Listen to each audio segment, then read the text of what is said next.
Everybody brings a unique perspective, a unique attribute, and your ultimate competitive advantage comes down to the person you're looking at in the mirror. So today I'm super excited to introduce to you a guest today who's going to talk about how do you influence other human beings to see you as the human being that is a safe bet and the person to choose. Give a very warm welcome to our guest today, Mr. Christian Hansen. Welcome to the show. Thank you so much, Christine. It's an honor to be here. I'm super excited to have this conversation. You and I have played in the world playground, connecting to human beings, working in places and with cultures that are not our own. Yes. And yet there's a common theme. Everybody wants to be the person chosen at recess. So talk to us where your story begins and how you got to be the guy who built a system to help people get influence and be chosen. You know, it's kind of funny because I never saw myself arriving here as an entrepreneur, but I got my start in higher education admissions. And so as I was the guy reading and interviewing thousands and thousands of applications, I realized that I had a front row seat at learning something that most people don't ever get the chance to learn. And that is, how do you stand out? What works, right? And I started to notice patterns, habits, and techniques that master communicators were using, whether they knew it or not, that made them stand out. And so over time, as my career progressed in running MBA programs and running HR programs overseas, and then also working in ultra high net worth finance, these same principles kept coming up again and again of how great people and great communicators stand out. So I wrote a book about it. It was called The Influence Mindset, the art and science of getting people to choose you. And it digs into this key thing that essentially our brains are wired to pay attention to certain things.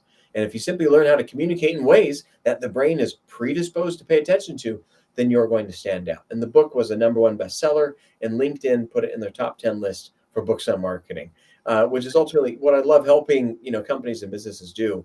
And I love walking alongside them, helping them shift their language in such a way that it makes them stand out and be the obvious choice in a really crowded marketplace. What I love about where you have come from, because we were chatting before we came on screen, is that this isn't AI enabled.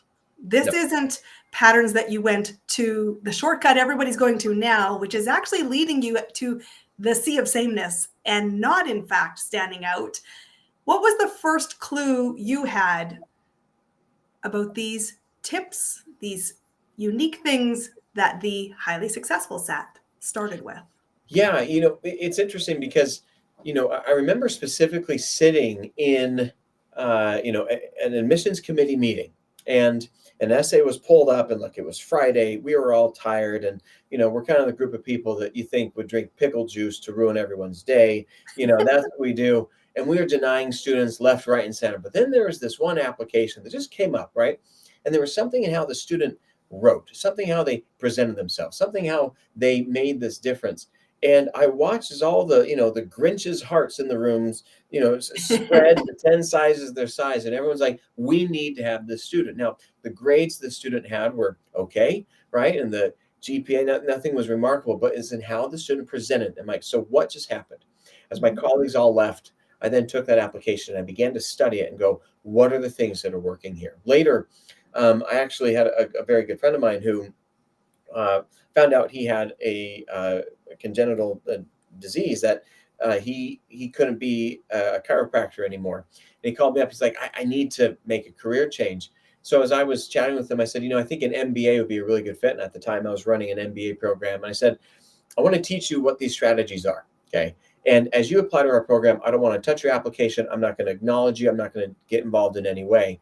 But 6 weeks later, after I'd kind of trained and worked with him on these ideas, I watched as one of my colleagues brought up his application and said, this guy, he's a chiropractor applying to an MBA program.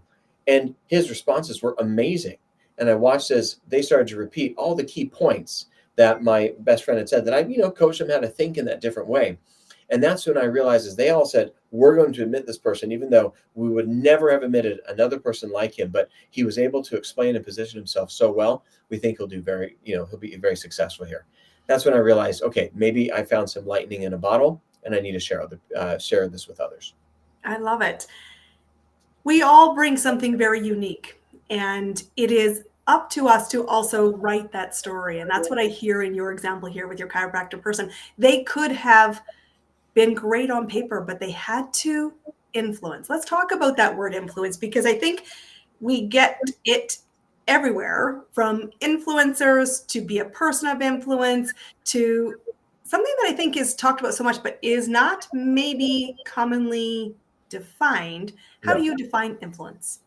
I define influence as when two things occur: that when you are able to establish your competence and create connection with another person, you have just influenced them to choose you, right? Or to perceive you as more, advantageous than others. We got to remember that people don't choose or reject you, they choose or reject their perception of you. And your words and behaviors that you provide them are the materials that people use to create their perceptions. Now, we also need to understand, though, that our brains are wired to ensure our survival. And if my brain is wired to pay attention to things that help me survive, that means your brain is too. And Mhm. yet, in sales situations, our insecure brain sometimes hops up and takes control, and it makes us feel great. But I'm overlooking your needs at the same time. So, how can I intentionally put back my own insecure brain needs and reinvest the energy into focusing that I'm helping your brain feel like it's increasing its chances for survival? And that's one of the key things that I think, when you're able to establish competence and connection and focus on ways you're helping the other person truly get to where they want to go, and not just, have yourself say things that helps you feel better. That's how you can create influence in a way that influences people to choose you. I love that this is two directional, because connection cannot be created on one side. No. It can be stirred, it can be emoted, but it must have a receptive side. And you call it the squirrel brain because, we talk about the biology of our own safety can lead us into some unfortunate, not serving communication patterns. Yes. How do we stop that? So I've discovered that there are 7 EQ, or emotional intelligence, brain hacks that, if you use these, it helps, give your brain a chew toy, have it sit in the corner, right? So it's not getting in the way, so you can focus on other people. So one of the things that I train people how to do, for example, one of the EQ brain hacks is, first of all, when you ask your brain a question, it helps it focus in the area that you want it to. So the person that controls the questions controls the conversation. And that especially is relevant with your brain. So, one of the questions that I like to help people ask themselves in any situation is this: number one, how can I also acknowledge this person's emotions right now? You may be in a presentation, you've got your PowerPoint stuff, you have your brochure with all the facts, figures, and achievements that are going to showcase what you can do. But in that moment, as you're sharing this, all the competence that you can bring, how can you also acknowledge this person's emotions right now? When you do that, that creates that ideal balance of competence and connection that creates influence and helps your brain focus on truly what's most important. And one of the ways that you can do that are my 4 favorite words to use in conversations, and that is saying that must have been. When someone's talking, to simply reflect back to them, boy, that must have been really hard, or that must have felt incredible. That must have been so amazing. That must have been so fulfilling. If you can take the moment to acknowledge their emotions by reflecting back the emotion that they're expressing to you in that moment, that is one of those simple ways that helps you build connection in a way that makes you unforgettable. I think this is interesting. Connection is one of the things that I think business owners right now are really struggling with. Yes. We have really run this pendulum that the world imposter syndrome is a nice badge of honor, and I can hide behind technology, I can hide behind automation, I can hide behind somebody else's opinion being louder than my own, and I constantly disrupt that pattern by saying, just remember, you get hired for your opinion, and you get hired based on your ability to be seen as human. And we have a lot of people in the business world who think emotions don't play a role, Yes. or struggle to have learned, while we get they should, nobody's teaching this component of it's okay to have every emotion you have. None of them are good, none of them are bad. They just are. And what they are is transient, truthfully. Yes. So I just agree. ride the waves. But for you, in your own experience, How do you take somebody who has that bias, who has that discomfort that you're saying, gosh, you want me to open the can of emotions at the table? How do I take the leap of faith? Because you're saying it's a big win on the other side, It but I'm really still is. a We need to grenade. understand that that first of all, behaviors. There's the phrase, "We decide emotionally, and then we justify logically," and Mhm. we have to understand that we are. Uh, you know, a problem is not a problem until someone feels something about it. Okay, and so there are things in my life that are not ideal, and I need a fix. To be quite honest, but the things that I'm spending time and attention on are things that I have feelings associated with. And Mhm. so, though someone may come with a reason of why they want something done, I need to understand that that may be the spear tip, but the shaft of the spear behind what the driving force as to why they're doing something are the emotions that they have. And my ability to identify and respond and anticipate those emotions are going to give me a competitive edge compared to those who don't. Right? When people reach out to me for services, I can say things like, "Oh yeah, I totally can do that. That's not a problem. I can provide that value." Or I can recognize the emotion that they have, that they're trying to be the hero of their story. They're trying to overcome something. They're frustrated and they're afraid of the impacts it's going to have in their life. And so, if at the same time that I can say, "I'm here to help you get to where you want to go," and boy, I really see the difficulty that you've gone through to get to where you have, and it is amazing to see your progress. At the same time, I'm communicating on the two levels of competence and connection. The thing is that if competence plus connection equals influence, then competence without connection is just noise. And you're going to sound just like everybody else. We got to have that balance. So we've got influence happening, we are building connection, but talk to me about this idea of choice. How do we invite, secure, and recognize when choice is actually happening? When people are making the choice, we need to first understand what is the reason behind the choice. And one of the things is to really be sure you present is how your value is the obvious choice, and it is the most likely way that people are going to get to where they want to go. And one of, I think, the easiest habits and strategies of being able to secure that and influence that is by speaking in what I call insight. Now, there's four levels of information, and I cover this in my most recent book, The Influence Mindset for Sales Acceleration, where essentially there's knowledge, right? Then there's experience, then we have insight, and we have wisdom. Now, the thing is that when you speak an insight, your value is perceived to be much more higher than someone who can only speak in knowledge and experience. There was a study conducted in 2013 where a management group assessed, I think, over about 60,000, 100,000 employees, and they asked them across the world, what is the most important attribute that a leader needs to have? And they discovered that being perceived as a strategic thinker made your perceived value go up by a factor of almost 50 compared to someone else who's only perceived as being highly skilled. So my question is, when you share your value, how much of it is talking about how much you know and how much you've accomplished versus how much you're able to help someone use insight and little things so they can shortcut the way to get to where they want to go. Because when you help people see you as a strategic thinker and that you communicate insight, then you're going to be seen as the obvious choice by nearly a factor of 50 compared to someone else. So, as someone's making that choice, how can you communicate your value in levels of insight so they see you as the quicker way and the more secure way of trying to get to where they want to go? Well, it comes down to de-risking choice.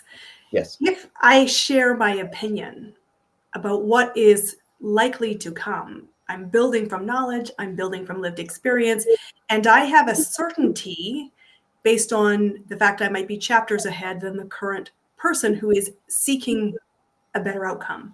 And I always tell people, you get hired for your opinion. And when someone chooses to hire your services, they're asking that together you navigate an unknown future. They don't Yes. expect it to be perfect. They don't expect you to have all the answers, but they're relying on the knowledge and the expertise. And they've chosen you because of the insights you shared, which is why do not ever outsource your insight to an algorithm of a blend of a million other people. You're going to go right back to the sea of sameness. Yes. And so I want to ask you, how have you, because you've got two successful books, congratulations on the most recent publication, 2 successful books. Right now, how do you hold your own opinion when everybody is there to influence you away from it? You know, this is one of those gut check things because I think how we show up authentically and with authenticity is just as an important business asset as the opinions or insights that we bring to the table. And because that is a powerful thing. You know, when you encounter someone who has a compelling personal story that has gotten them to where they want to go, and that's coupled with the insights that they bring, then that is a potent combination, a potent set of chemistry that influences you to choose them. And so but yet so oftentimes we're taught to doubt or to question ourselves and question our authenticity. But the thing that helps me stay true to being, authentic and who I'm trying to be and who I'm trying to show up with in every way that I can is simply realizing that, the greatest gift I can give to someone is the gift of myself. And I'm not putting that in any narcissistic way that I'm anything, You better contribute than my uniquely. friend, No, that's right? fair. You contribute uniquely. Make sure you do that. Yeah, I have a unique set of backgrounds that enables me to see things in ways that other people don't. As someone who's literally read thousands and thousands of applications of people trying to tell me stories to influence them to choose me, or that influence me to choose them, I've seen things that most people overlook. And it's that background that has enabled me to identify trends and habits that a lot of people overlook. Now, other people have other gifts, and I think it's important to avail yourself of the abilities and gifts of other people. But there's a secret sauce, and that secret sauce is unique, and it gets the results, and it has thus far. The most powerful question to vet that gut check, my peeps here in our audience, sounds good. Is it true? Is it true for who I am when I look in the mirror?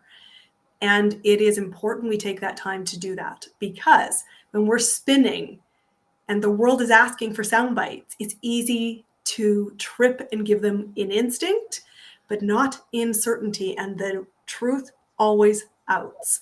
So I want to ask you, because you have been a fabulous guest with us here, I want to know what's working for you to amplify your message. How are you finding clients right now to serve, to help them create choice and influence in equal measure? Absolutely. Referrals right now are the main thing that's really growing my business. Um, really serving people and then empowering them to go and tell my story when I'm not in the room. I believe that one of the most important conversations in business happens between someone I have just served and someone I could potentially serve when I'm not there, right? And so, how am I empowering the people that I'm just serving now, my current clients? How am I empowering them to tell my story when I'm not there? And that's been a key thing, because then when people are out telling my story and about the service that I'm able to provide them to others, that is a warm lead that I don't have to work as hard for. And that when they reach out to me and have a conversation, I know that they have been prepared with the narrative that I've prepared other people to tell on my behalf. And that makes those sales conversations go a lot smoother. And in fact, the majority of the growth of my business is coming 100% from referrals at the moment. And talking with former people that I have served, offering additional value, sharing them, the new concepts that are in the book and how it can be most implemented and helpful for them. That is turning into more and more opportunities. What's important to make referrals effective, guys, pay attention. He just said, I am influencing their narrative and I'm equipping them to talk well in a way that leads to trust, authenticity, and a confident solution to the problem the next client is seeking. I love this on every level. So tell us, how do we find you? How do we get these books that we have been hearing about today? How do we know more about your services? Absolutely. My website's thechristianhansen.com. Also, I'm really active on LinkedIn. I have a weekly newsletter of original content that I see and that I write about, how to become more influential and how to increase your success. And it's, stories that I see and witness and have researched that can help you do that. So feel free to join my newsletter. It's completely free on LinkedIn. You can find me, if you write Christian Hansen Influence on the LinkedIn search bar, then we can easily connect there. And again, my website is at thechristianhansen.com. Guys, you need to have this guy in your network. And the Please books are also available on Amazon and Audible as well. So 2 tasks, my friends. 1, go connect to the Christian Hansen. Find him on LinkedIn. Download his book and tell you how you're using that tool to create big ripples of impact. I think that's an awesome way to take action out of today's episode on here on Amplify Your Marketing Message. Christian, thank you for being our guest. Thank you so much, Christine. It's been an honor to be here. Absolutely, guys. Make sure you stick around, grab your resources, and we will see you on our next episode. Take care.